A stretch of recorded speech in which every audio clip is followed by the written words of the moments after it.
a lot of materials to build our catapult, including wood, a ruler, a dog toy for the catapult arm, glue to hold it all together, a tennis ball, and bungee cord. We spent some time planning out this project first before we even started doing anything. We spent some time planning out some rough ideas for the catapult before we started building it.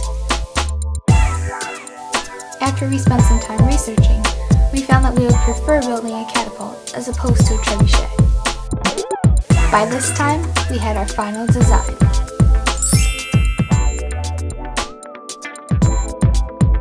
Then we planned what we would do for the rest of the week, to avoid goofing around. And before we knew it, it was time to build. First we measured, then we cut the wood, and some more wood, and some more wood, and some other things too. And then we filed,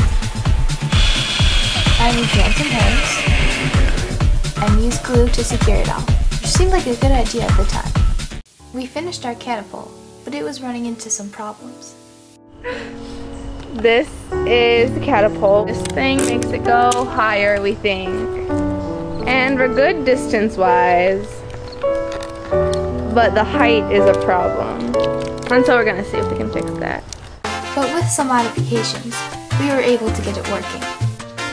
Maggie's about to sacrifice herself for our project. You will die if this hits me in the head. She's going to be our height meter.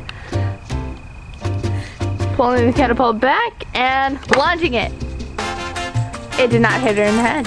Oh my god! It went over me! We were happy with the results, even though we had sustained some injuries in the process. Code 1! Code 1!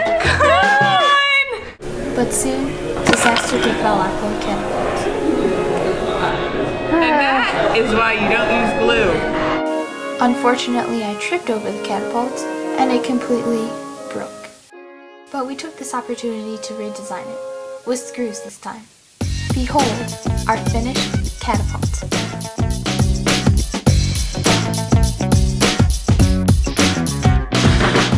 Our catapult didn't do well at the competition, so we tried it again. Our catapult was having height trouble again, so we made a last-minute adjustment.